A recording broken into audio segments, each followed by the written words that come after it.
పేతురు రాసిన రెండవ పత్రిక మొదటి అధ్యాయము 16వ వచనం నుంచి, ఏలయనగా చమత్కారముగా కల్పించిన కథలను అనుసరించి మన ప్రభు అయిన యేసుక్రీస్తు యొక్క శక్తిని, ఆయన రాకడను మేము మీకు తెలుపులేదు గాని ఆయన మహత్యమును మేము కన్నులారా చూచిన వారమై తెలిపితిమి.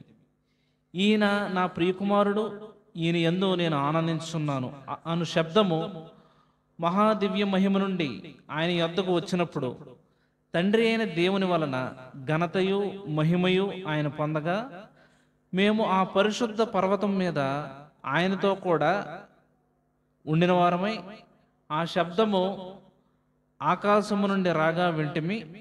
మరియు ఇంతకంటే స్థిరమైన ప్రవచన వాక్యము మనకున్నది. తెల్లవారి వేకువ చుక్క మీ హృదయములలో ఉదయించు వరకు ఆ వాక్యము చీకటి గల చోటున వెలిగిచ్చు దీపమైనట్టున్నది. దాని యందు మీరు లక్ష్యముంచిన యెడల మీకు మేలు. ఒకడు తన ఊహను బట్టి చెప్పుడు వలన లేఖనములో ఏ ప్రవచనము పుట్టదని మొదట గ్రహించుకునవలను. ఏలయనగా ప్రవచనము ఎప్పుడునూ మనుషుని ఇచ్చను బట్టి కలుగలేదు గాని మనుషులు పరిశుద్ధాత్మ వలన ప్రేరేపింపబడిన వారే దేవుని మూలముగా పలికిరి. దేవుడి మాటలు దీవించును గాక. ఆమేన్. ఈ సందర్భాన్ని మనం క్లుప్తంగా చూస్తే, పేతురు ఈ పత్రికలో రాస్తూ ఆయన ఏం చెప్తాడంటే, మేము ప్రకటించిన సువార్త కానీ దేవుని రెండవ రాకడ గురించి కానీ దాన్ని మేము ప్రకటించినప్పుడు మేమేదో కట్టు కథలో పిట్ట కథలో చమత్కారంగా కల్పించబడిన కథలను బట్టి మేము మీకు ఆ మాటలు చెప్పలేదు. అర్థమవుతుందండి నేను చెప్పింది? ఎలా చెప్పాం? చమత్కారంగా కల్పించబడిన కథలను బట్టి చెప్పలేదు అని వాళ్ళ పొందిన, అంటే వాళ్ళ కన్నులతో డైరెక్ట్గా చూసిన ఒక దర్శనాన్ని, నిజంగా జరిగిన దాన్ని అక్కడ పేతురు చెప్తే ఏమంటున్నాడు? తండ్రి అయిన దేవుడు ఆకాశం నుంచి యేసుక్రీస్తు ప్రభువులోంచి మాట్లాడాడంటే ఏమని? ఈయన నా ప్రియకుమారుడు, ఈయన యందు నేను ఆనందిస్తున్నానని. ఎక్కడ సందర్భం అండి ఇది? మీకు గుర్తుంది కదా, రూపాంతర కొండ మీద రూపాంతరం పొందినప్పుడు అక్కడ పేతురు, యాకోబు, యోహాను ముగ్గురు ఉండి ఆ విషయాన్ని చూసినప్పుడు అక్కడ పేతురు ఏమంటాడంటే, మనం పర్ణసార్లు కట్టుకుని ఇక్కడే ఉండిపోదాం అంటాడు. అప్పుడు తండ్రి అయిన దేవుడు ఏమంటారు? ఇదిగో ఈయన నా ప్రియకుమారుడు, ఈయన ఏందని ఆనందించున్నాను, ఈయన మాట వినండి.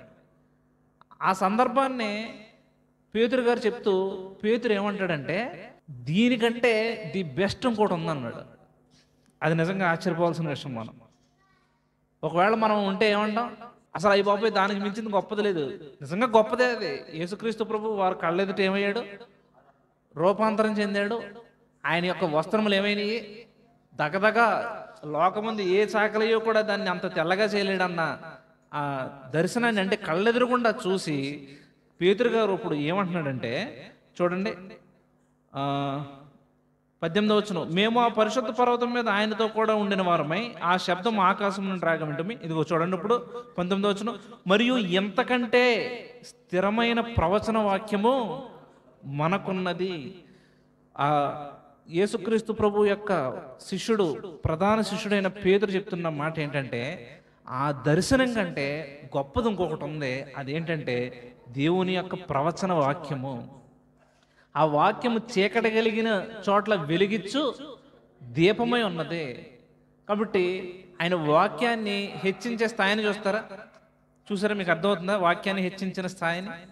ఇప్పుడు మనం కనుక ఉంటే పేతురు ప్లేస్లో ఏది గొప్ప అని చెప్తాం? వాక్యం గొప్ప అంటామా? ఆ రూపాంతర కొండ మీద మనం చూసిన, ఎవరిని చూసారండి అక్కడ? మళ్ళీ మోషేని, ఏలియాని, యేసుప్రభుని వీళ్ళు మాట్లాడుకుంటాం. ఇంత సెటప్ అంత చూసి ఏది గొప్ప అని చెప్తాం మనం? అదే గొప్ప అంటాం. ఈ రోజుల్లో మనకి ఒక దేవుడు బైబిల్లో మాట్లాడిన దానికంటే మనకి ఏదో వచ్చిన ఒక కళకే ఎక్కువ ఇంపార్టెన్స్ ఇస్తాం. మనకి ఏదైనా ఒక కళ వస్తే దేనికి ఇంపార్టెన్స్ ఇస్తాం? కళకే ఇంపార్టెన్స్ ఎక్కువ ఇస్తాం.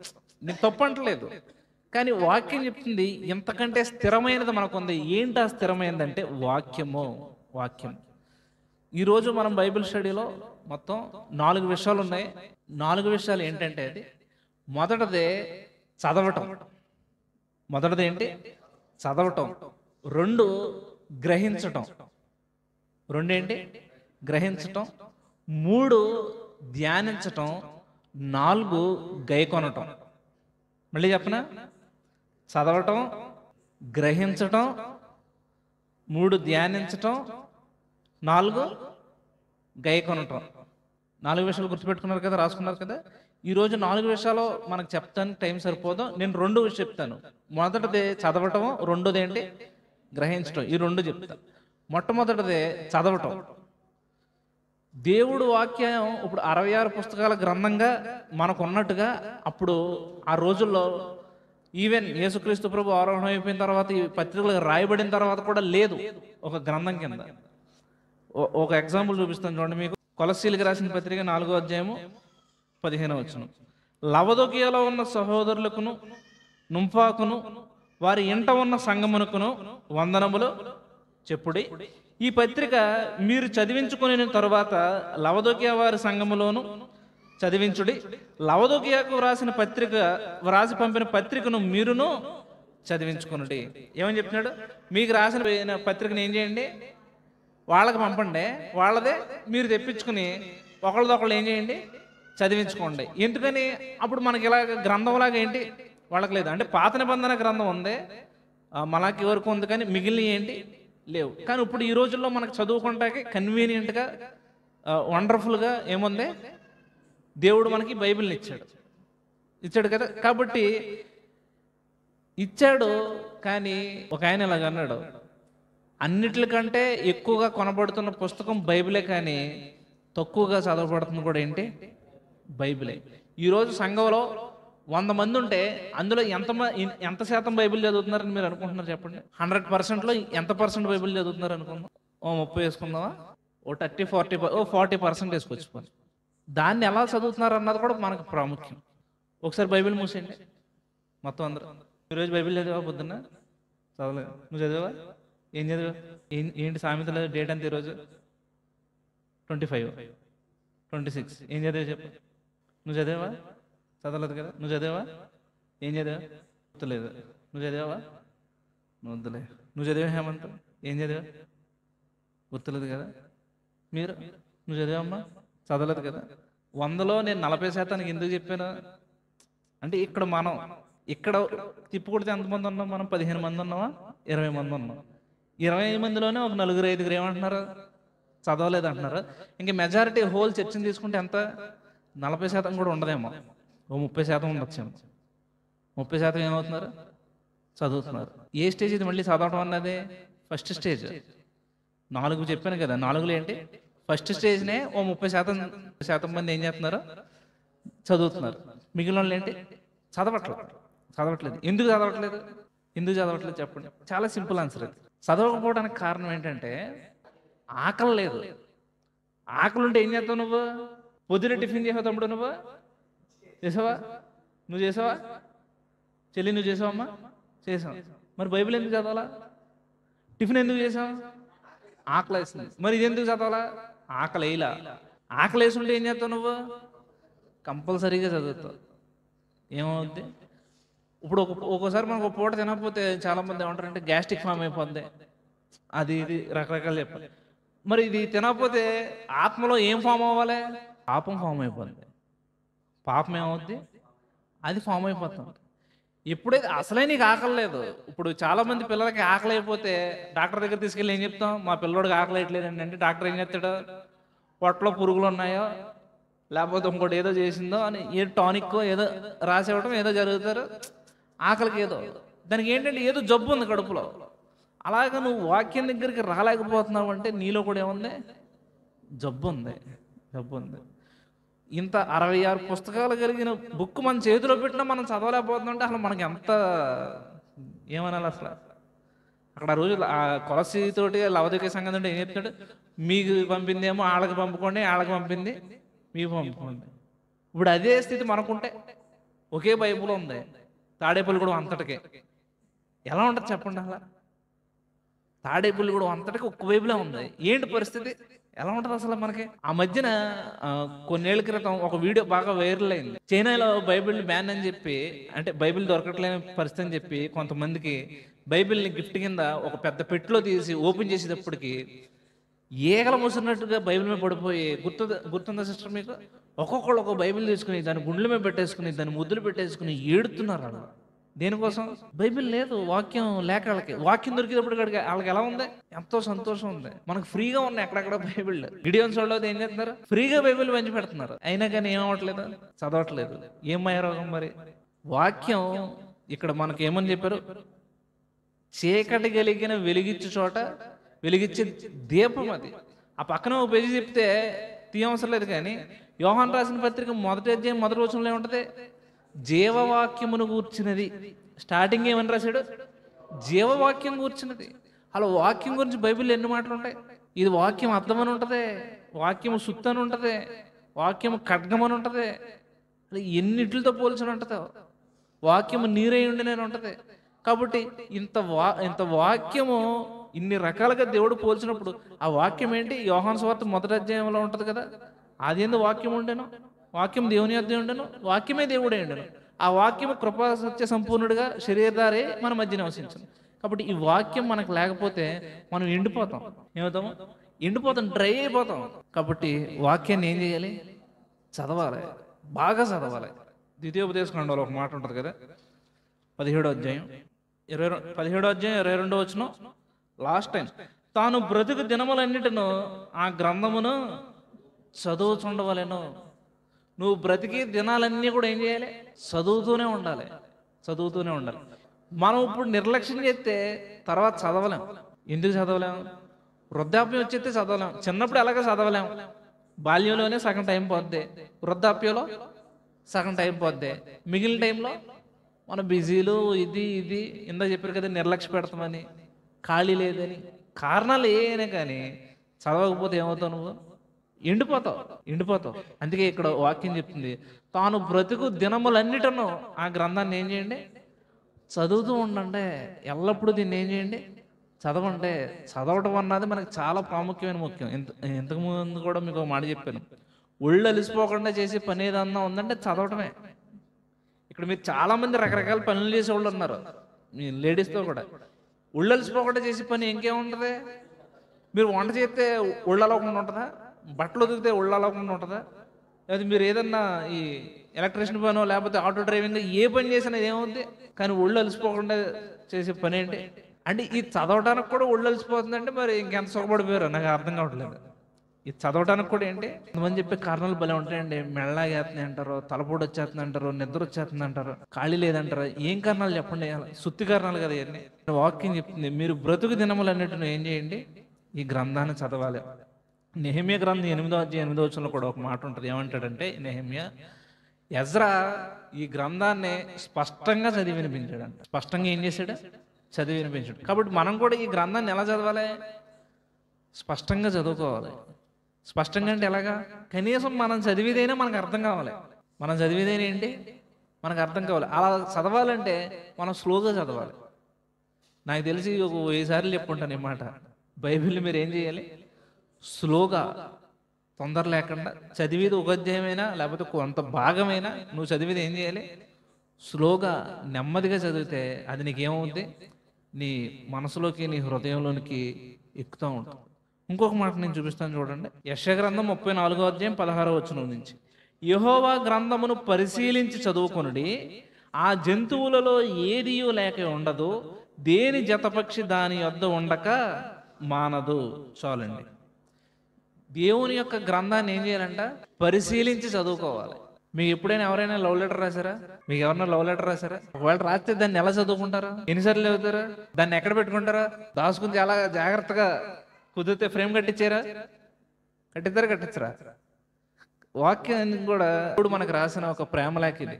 దాన్ని ఏం చేయాలంట? మనం పరిశీలించి చదువుకొనుడి, ఆ జంతువుల్లో ఏదియూ లేక ఉండదు, దేని జతపక్షి దాని యొద్ద ఉండక మానదు. దేవుని యొక్క గ్రంథాన్ని పరిశీలించి చదవాలంట. దేని జతపక్షి దాని యొక్క ఏంటి? దాని యొద్ద ఉండక మానదు. ఇదే యెషయా గ్రంథంలో ఒక్క మాట చూడండి, మీకు తెలిసిన మాట. 28వ అధ్యాయం 28-13, ఆజ్ఞ వెంబడి ఆజ్ఞ, ఆజ్ఞ వెంబడి ఆజ్ఞ, సూత్రం వెంబడి సూత్రము, సూత్రము వెంబడి సూత్రము, కొంత ఇచ్చట కొంత అచ్చట యెహోవా వాక్యము మీకు వచ్చును. చాలు. వాక్యం ఏంటి? కొంత ఇచ్చట ఉంటుంది, కొంత అచ్చట ఉంటుంది. మనం చేయాల్సిన పని ఏంటి?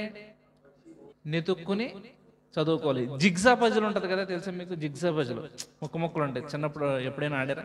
దాన్ని తీసుకొచ్చి ఏం చేయాలి? పేర్చాలి. పేర్చినప్పుడు మనకి ఏమొస్తుంది?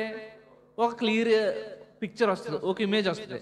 కాబట్టి ఇప్పుడు మీకు అర్థమైంది కదా, కొంత అచ్చట ఉంటుంది, కొంత ఇచ్చట ఉంటుంది. కలిపి చదువుకున్నప్పుడు మనకు అర్థం అవుద్ది. ఇప్పుడు మీరు చెప్పండి, నువ్వు అక్కడది ఇక్కడది కలిపి ఏం చదివావు? వాక్యం కొంత అచ్చట ఉంది, కొంత ఇచ్చట ఉంది. ఆ రెండు తీసుకుని కలిపి చదివిన సందర్భాలు ఏమన్నా ఉన్నాయా మనకి? లోకాసు వార్తలో ఒక మాట ఉంటుంది చూడండి. ఈ ఒక ఎగ్జాంపుల్ ఇస్తాను, తర్వాత 21వ వచనం నుంచి నేను చదువుతున్నాను చూడండి. 5వ అధ్యాయం 21వ వచనం. శాస్త్రులను పరిశీలన దేవదోషణ చేయుచున్న ఇతడెవడో, దేవుడు ఒక్కడే తప్ప మరి ఎవడు పాపములు క్షమింపగలడని ఆలోచించుకున్న సాగిరి. ఈ సందర్భం మీకు గుర్తొచ్చేసింది కదా? గుర్తొచ్చేసింది అన్నాను కాబట్టి నువ్వు అంటారా? ఓ పక్షవాయు రోగిని మోసుకొస్తారు కదా ఓ మంచం మీద, యేసుప్రభు దగ్గర తీసుకొచ్చినప్పుడు యేసుప్రభు బాగు చేస్తాడు కదా. అప్పుడు 22వ వచనం ఇలాగ ఉంది. యేసు వారి ఆలోచనలు ఎరిగి మీరు మీ హృదయములలో ఏమి ఆలోచించుచున్నారు? ఇదొక మాట. శాస్త్రులు పరిశీలి యొక్క వాళ్ళు అనుకుంటే యేసుక్రీస్తు ప్రభు వాళ్ళతో ఏమంటున్నాడో, వారి ఆలోచనలు ఎరిగి ఏమంటున్నాడో, మీరు మీ హృదయంలో ఏం ఆలోచిస్తున్నారు? ఫస్ట్ ఇది ఏమడిగాడు? ఏం ఆలోచిస్తున్నారు. రెండోది మార్క్స్ వార్త 2వ అధ్యాయం 8వ వచనం చూడండి. వారు తమలో తాము ఇలాగను ఆలోచించుకున్నట్టు యేసు వెంటనే తన ఆత్మలో తెలుసుకుని, మీరు ఇలాంటి సంగతులు మీ హృదయంలో ఎందుకు ఆలోచించుకొనుచున్నారు? లోకాసు వార్తలు ఏమన్నాడు? ఏం ఆలోచిస్తున్నారు అన్నాడు. ఇక్కడికి వచ్చేటప్పటికి ఏమంటున్నాడు? ఎందుకు ఆలోచిస్తున్నారు అంటున్నాడు. ఇప్పుడు అది కరెక్టా, ఇది కరెక్టా? మత్తయి సువార్త చూడండి ఒకసారి. మత్తయి సువార్త 9వ అధ్యాయం 4వ వచనం ఇలా ఉంది. యేసు వారి తలంపులు గ్రహించి మీరెందుకు మీ హృదయంలో దురాలోచనలు చేయుచున్నారు? ఫస్ట్ ఏమన్నాడు? ఏం ఆలోచిస్తున్నారని అడిగాడు. 2 ఎందుకు ఆలోచిస్తున్నారు అన్నాడు. 3 ఏమంటున్నాడు? దురాలోచనలు ఉన్నాయి మీలో. ఇప్పుడు అర్థమైందా? వాక్యం కొంత అచ్చటుంది, కొంత ఇచ్చుంది. మనం ఏం చేసుకోవాలి? దాన్ని కలుపుకోవాలి. అలాగే అంటే ఇది ఒక ఎగ్జాంపుల్ చెప్పాను మీకు. అలాగే పాత నిబంధనలో ఉన్న వాటిని, కొత్త నిబంధనలో ఉన్న వాటిని మనం ఏం చేయాలి? కలుపుకుని చదవాలి. మరి మనం ఎందుకు కలుపుకుని చదవట్లేదు? ఎందుకు చదవట్లేదు చెప్పండి? ఒళ్ళు బద్ధకం మనకి. పరిశీలించి చదవమంటే మనం ఏం చేయట్లేదు? పరిశీలించకుండా చదువుకుపోతున్నాం అంతే. ఏదో అధ్యాయం తర్వాత అధ్యాయం, అధ్యాయం తర్వాత అధ్యాయం చదువుకుని ఏదో ముక్కుబడి వెళ్ళిపోతున్నాం తప్పితే పరిశీలించి ఏం చేయట్లేదు? చదవట్లేదు. అందుకే దేవుడు చెప్తున్నాడు, వాక్యాన్ని ఏం చేయండి? పరిశీలించి చదవండి. వాక్యం మీకు కొంత అచ్చట ఉంటుంది, కొంత ఇచ్చట ఉంటుంది. పోగేసుకోవాల్సిన పని ఏంటి? మీదే. వాక్యాలన్నింటినీ పోగు చేసుకుని ఒక దగ్గరికి తెచ్చుకున్నప్పుడు దాంట్లో మనకి క్లియర్ పిక్చర్ వస్తుంది. ప్రభు దీని గురించి ఇలా చెప్తున్నాడు, ఇలాగ అంటున్నాడు అనమాట అని చెప్పి. కాబట్టి మనం వాక్యాన్ని ఎలా చదవాలి? బ్రతుకు దినములన్నిటినో చదవాలి, స్పష్టంగా చదువుకోవాలి, పరిశీలించి చదువుకోవాలి. కాబట్టి వాక్యం చదవటంలో మనం చాలా తీవ్రత కలిగి ఉండాలి. వాక్యం చదవటంలో ఏమై ఉండాలి? తీవ్రత కలిగి ఉండాలి. నేను మీకు ఒక ఆయన చూపిస్తాను. అపోస్తుల కార్యముల గ్రంథం 8వ అధ్యాయము 27వ వచనం నుంచి. అప్పుడు ఐథియోపియలు రాణి అయిన కందాకే క్రింద మంత్రి అయి ఆమె యొక్క ధనాగారం అంతటి మీద ఉన్న ఐథియోపియుడైన నపుంసకుడు ఆరాధించుటకు యెరూషలేమునకు వచ్చుండెను. అతడు తిరిగి వెళ్ళిచు తన రథం మీద కూర్చుండి ప్రవక్త అయిన యెషయా గ్రంథము చదువుచుండెను. చాలండి. ఇక్కడ చదివినట్టుగానే ఒక నపుంసకుడు ఆరాధించడానికి యెరూషలేముకు వచ్చాడు. మళ్ళీ ఏమవుతున్నాడు? తిరిగి వెళ్ళిపోతా రథంలో కూర్చుని ఏం చేస్తున్నాడు? యెషయా గ్రంథం తీసుకుని చదువుకుంటున్నాడు. ఇప్పుడు మనం ఉన్నాం, మనం ఊర్లో వెళ్తూ ఉంటాం, ఎక్కడికో చోటకి బయటికి వెళ్తూ ఉంటాం. ప్రయాణాలు ట్రైన్ కానీ, కారు కానీ, బస్సు కానీ ఏదో ఒకటి ప్రయాణం చేస్తాం. మనం ఏం చేస్తాం చెప్పండి? ఏం చేస్తాం? మనం పక్కలతో సోదేస్తాం, ఫోన్ చూసుకుంటాం, లేదా నిద్రపోతాం, ఏదో ఒకటి చేస్తాం కదా. ఈయన ఏం చేస్తున్నాడు? ఆరాధించుకుంటాకు వచ్చాడు, ఆరాధన అయిపోయింది, ఇంక వెళ్ళేటప్పుడు పడుకోలేదు. ఏం చేస్తున్నాడు ఈయన? చదువుతున్నాడు. మనం ఏం చేయం? ఫోన్ చూస్తాం, మనం యూట్యూబ్లు చూసుకుంటాం, ఇంకోటి ఏదో చేసుకుంటాం, చదవం. ఎందుకని? ఇందాక అన్నారు కదా, ఆసక్తి లేదు. ఏం లేదు? వాక్యం పట్ల ఆసక్తి లేదు. ఒకవేళ అంత జర్నీ ఉన్నప్పుడు మనం ఏం చేయాలి? ఇప్పుడు వచ్చింది కదా టెక్నాలజీ, ఫోన్లో ఆడియో బైబిల్ ఉంది, దాన్ని ఏం చేయొచ్చు? ఇయర్ ఫోన్స్ పెట్టుకుని బైబిల్ అంతా వినేయచ్చు. నువ్వు చదవకపోయినా నువ్వేం చేయొచ్చు? ఎలాగోలాగా వాక్యం ఏమవ్వాలి? నీ లోపలికి వెళ్ళాలి, నీ మనసులోనికి వెళ్ళాలి, నీ హృదయంలోనికి వెళ్ళాలి. లేకపోతే పాటలు పెట్టుకుంటాం, లేకపోతే ఎవరిదన్నా వాక్యం వింటాం. ఇలాగ దేవునికి సంబంధించిన పనిలో మనం ఉంటే అప్పుడు దేవుడు మనతో మాట్లాడుతూ ఉంటాడు. మనం ఏమో ఫోన్లో కూర్చొని యూట్యూబ్లో షార్ట్స్ అన్ని చూస్తూ ఉంటే దేవుడు ఎక్కడ మాట్లాడతాడా? మాట్లాడదామని వస్తాడు మన దగ్గరికి, చూస్తాడు, మనం వేరే పనిలో ఉంటాం, వెళ్ళిపోతాడు. ఇంకా మాట్లాడలేడు కదా. కాబట్టి మనం ప్రతి పనిలో మనం ప్రయాణం చేస్తున్నా, ఏం చేస్తున్నా, నేను ఎప్పుడు నా దగ్గర బైబిల్ పెట్టుకుంటాను. ఏ ప్రయాణం అయినా నా చిన్న బ్యాగ్లో బైబిల్ తగిలించుకుని ఉంటాను. ఎందుకని? ఒకవేళ అది ఏమన్నా అవసరం రావచ్చు నాకు, ఎవరికైనా ఏం చెప్పడానికి, వాక్యం చెప్పడానికో, ఏదైనా సువార్త చేయడానికి, ఏదైనా ఒక వాక్యం చూపించడానికో, లేకపోతే నాకే ఏం చేయడానికి, చదువుకుంటానికో, ఏదైనా రాసుకు. మనతో ఇప్పుడు బైబిల్ ఉండటం మంచిది. మనతో ఎప్పుడు ఏముండాలి? బైబిల్ ఉండటం అన్నది మంచిది. కాబట్టి మన ప్రయాణాల్లో కూడా ఏముండాలి? దేవుని యొక్క వాక్యం ఉండాలి. ఇంకొక ఆయన చూపించి మనం రెండో విషయంలోకి వెళ్ళిపోదాం. చూడండి, ఎస్తేరు గ్రంథం 6వ అధ్యాయము 1 నుంచి. ఆ రాత్రి నిద్ర పట్టకపోయినందున రాజ్యపు సమాచార గ్రంథం తెమ్మని రాజు ఆజ్ఞేయగా అది రాజు ఎదుట చదివి వినిపింపబడిన. చాలండి. ఈయన ఎవరో తెలుసు కదా, అన్య రాజు. ఈయనకి నిద్ర పట్టలేదంట. ఆయన ఇప్పుడు ఏం చేశాడు? రాజు కాబట్టి ఏం చేయొచ్చు? ఏ పాటలు పాడేవాడిని పిలిపించుకోవచ్చు, లేకపోతే ఏ నర్తకీలు ఉంటారు కదా డ్యాన్స్ చేసేవాళ్ళని డ్యాన్స్ చేయించుకోవచ్చు, లేకపోతే ఎవరైనా కథలు చెప్పేవాడిని కథలు చెప్పించుకోవచ్చు. కానీ ఈయన ఏం చేశాడు? రాజ్యపు సమాచారపు గ్రంథం, అదేం బైబిల్ కాదు, వాళ్ళ రాజ్యంలో ఏమేం జరుగుతుంది అన్నది సమాచార గ్రంథం, హిస్టరీ బుక్ లాంటిది. అది తెప్పించుకుని ఏం చేశాడు? చదివించుకుంటున్నాం అంటున్నాడు. ఇప్పుడు మనమే ఉన్నాం, మనకు నైట్ నిద్ర పట్టలేదు, మనం ఏం చేస్తాం చెప్పండి? మళ్ళీ అదే, మళ్ళీ ఏంటి? మళ్ళీ ఫోను, మళ్ళీ యూట్యూబ్లో వీడియోలో, మళ్ళీ ఇంకేదో చూస్తాం. కానీ బైబిల్ ఏం చేయమో చదవం. ఇంక మన దేవుడు మనతో ఎందుకు మాట్లాడాలి చెప్పండి? ఇలా ఉంటే ఎందుకు మాట్లాడతాడా? ఆయన మాట్లాడదామని వచ్చిన మనం ఏం చేస్తాం? వేరే పొలంలో ఉంటాం. ఆయన చూసి ఏం చేస్తాడు? మళ్ళీ వెళ్ళిపోతాడు. దేవదూతలు కూడా కూర్చుని ఏం చేస్తాయి? మనం పడుకున్నప్పుడు ఎప్పుడు దేవదూతలు ఉంటాయి కదా మన పక్కన. ఆయన చూసి ఏం చేస్తాయి? మరి కనీసం మోకరించి ప్రార్థన చేసుకోవచ్చు కదరా, మరి బైబిల్ అన్నా లేదు, ఏం చేయొచ్చు? మొక్కలేసి కాసేపు ప్రార్థన అయినా చేసుకోవచ్చు కదరా అని ఏం చేసుకుంటే తల కొట్టుకుంటాయి మనం చూసి. అంతకుమించి ఏం చేస్తే చెప్పండి? కాబట్టి దేవుని యొక్క వాక్యాన్ని చదవటంలో ఎటువంటి నిర్లక్ష్యం మనకు ఉండకూడదు. సిద్దిపేట ప్రకాష్ గారు అప్పట్లో మాకు కొన్ని సంవత్సరాల క్రితం ఆయన ఒక మాట ఏం చెప్పాడంటే, నో బైబిల్ నో టిఫిన్ అన్నాడు ఆయన. ఏంటది? బైబిల్ చదవకుండా టిఫిన్ చేయకూడదు. అది ఎన్నో సంవత్సరాల నుంచి ఇప్పటికీ నేను పాటిస్తూనే ఉన్నాను. ఎన్నో సంవత్సరాల నుంచి నేను బైబిల్ చదవకుండా ఏం చేయను? టిఫిన్ చేయను. నేను నీళ్లు కూడా తాగను. ఏం చేయాలి? ముందు బైబిల్ చదవాలి. ఆయన ఏం మాట్లాడుతున్నాడు ఈరోజు నాతోటి, ఆయన ఏం చెప్తున్నాడు నాతోటి? నేను ఆ రోజు బైబిల్ చదివానంటే నేను ఎప్పుడు ఒకటే కోరుకుంటా, దేవుడు నాతో ఏదో ఒకటి మాట్లాడాలి. ఇప్పుడు దావీదు అంటాడు కదా, దావీదు ఎలా చదివేవాడు బైబిల్? 119వ కీర్తన మొత్తం కేవలం వాక్యం గురించే రాశాడు. అసలు వేల కొలది వెండి బంగారు నాణ్యముల కంటే నీవిచ్చిన ధర్మశాస్త్రం మేలంటాం. మనం ఏమంటాం?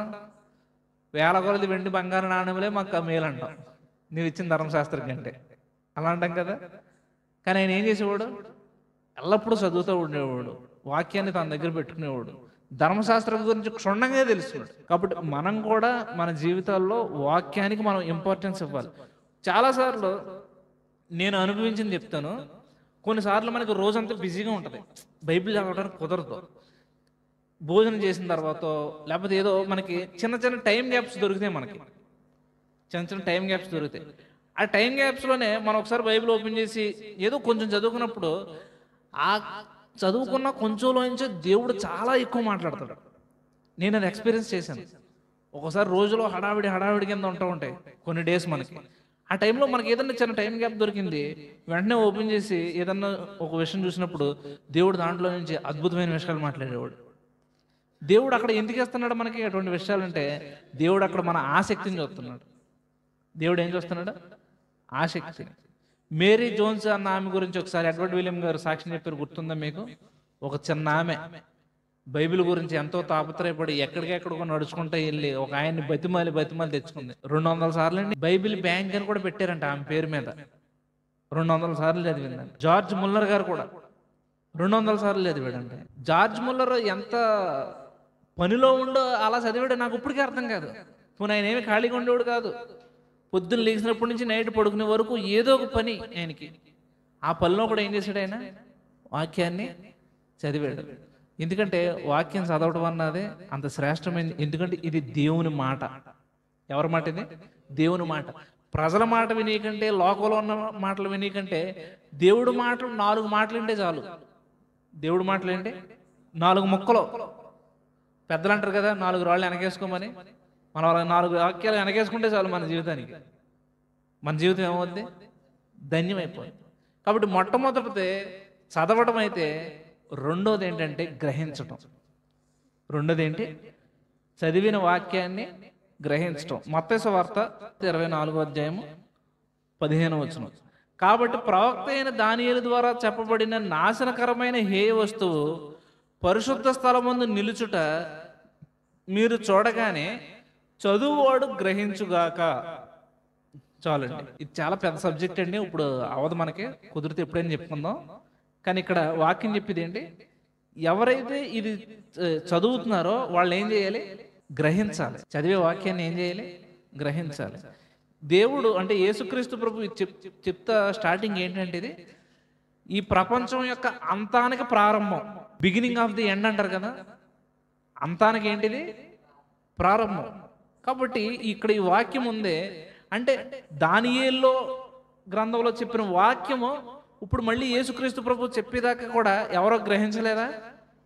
గ్రహించలేదు. కానీ ఇప్పుడు చదివే వాళ్ళు ఏం చేయాలి? గ్రహించాలి.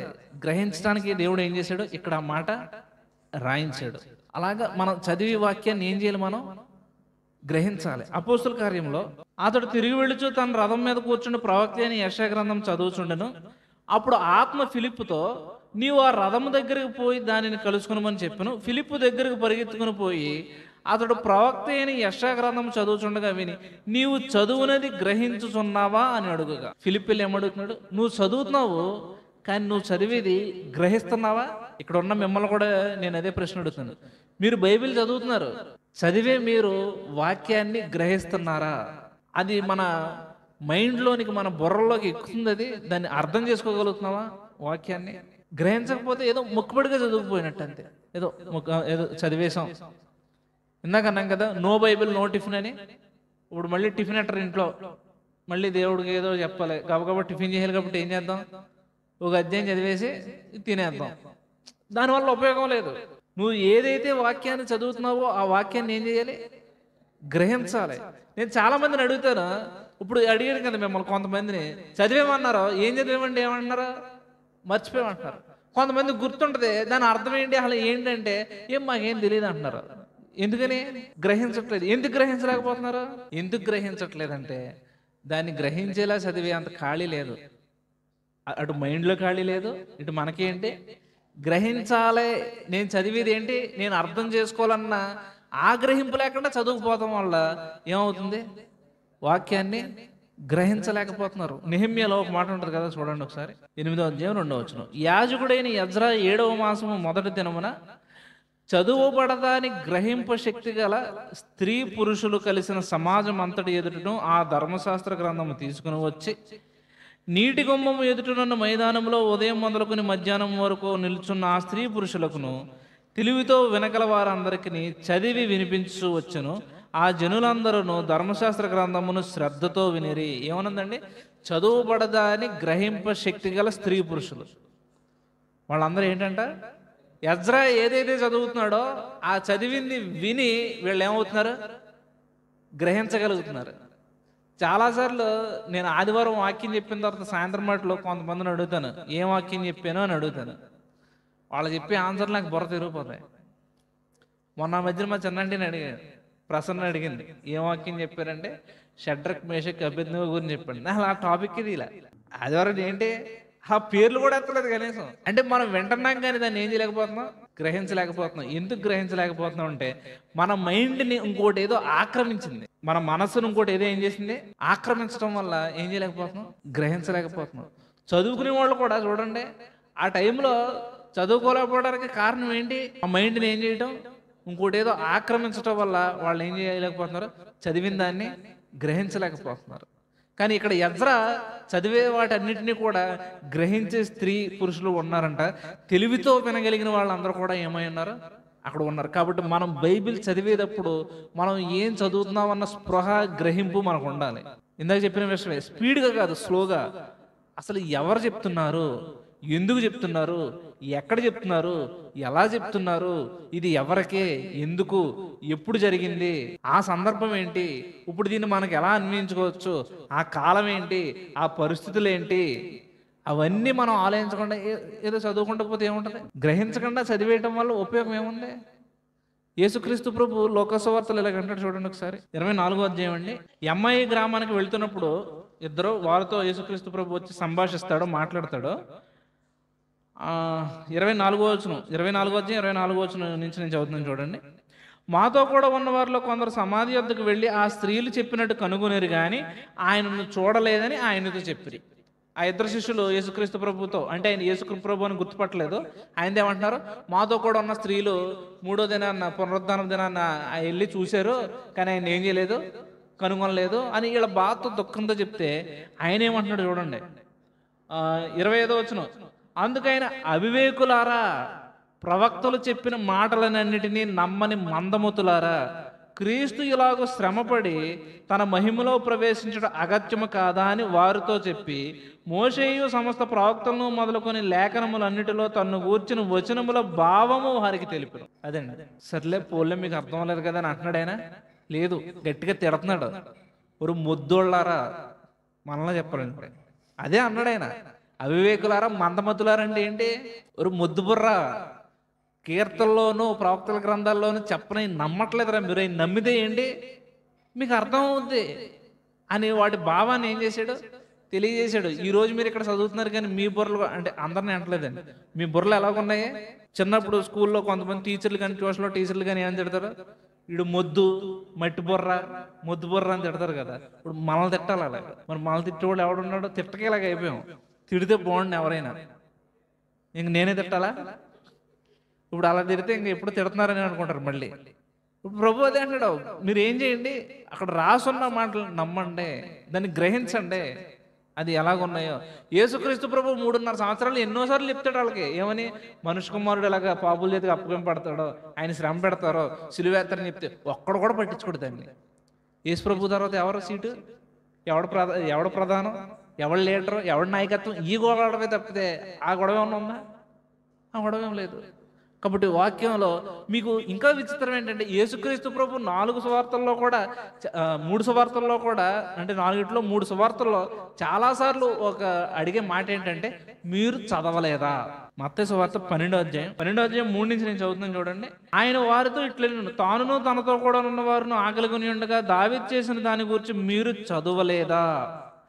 5వ వచనం అండి, మరియు యాజకులు విశ్రాంతి దినమున దేవాలయములో విశ్రాంతి దినమును ఉల్లంఘించి నిర్దోషులై ఉన్నారని మీరు ధర్మశాస్త్రమందు చదువులేదా? అలాగే ఇక్కడే కాదు, మత్తయి సువార్త 19వ అధ్యాయం 5వ వచనంలోను, 21వ అధ్యాయం 16వ వచనంలోను, 21వ అధ్యాయం 42వ వచనంలోను, 22వ అధ్యాయం 31వ వచనంలోను, మార్కు సువార్త 12వ అధ్యాయం 26వ వచనం, మొత్తం 7 సార్లు అంటాడు. అంటే చాలా సార్లు ఉంటాయి, సిరీస్ ఆఫ్ క్వశ్చన్స్గా తీసుకుంటే 7 సార్లు ఏమంటాడంటే, మీరు చదవలేదని ఎవరిని ప్రశ్నిస్తాడో? శాస్త్రులను పరిశీలన. ఇప్పుడు మిమ్మల్ని క్వశ్చన్ అడుగుతాను, వాళ్ళు చదివారా చదవలేదా? మరి చదవలేదని ఎందుకు అడుగుతున్నాడు? అది చదివారు కానీ ఏం చేయలేదు, గ్రహించలేదు. అపోస్తల కార్యముల గ్రంథం 13వ అధ్యాయము 26వ వచనం, సహోదరులారా, అబ్రహాము వంశస్థులారా, దేవునికి భయపడేవారులారా, ఈ రక్షణ వాక్యము మన యొద్దకు పంపబడి ఉన్నది. యెరూషలేములో కాపురముండు వారును వారి అధికారులను ఆయననైనను ప్రతి విశ్రాంతి దినమున చదవబడుచున్న ప్రవక్తల వచనములనైనను గ్రహింపక ఆయనకు శిక్ష విధించుట చేత ఆ వచనములను నెరవేర్చరి. చాలండి.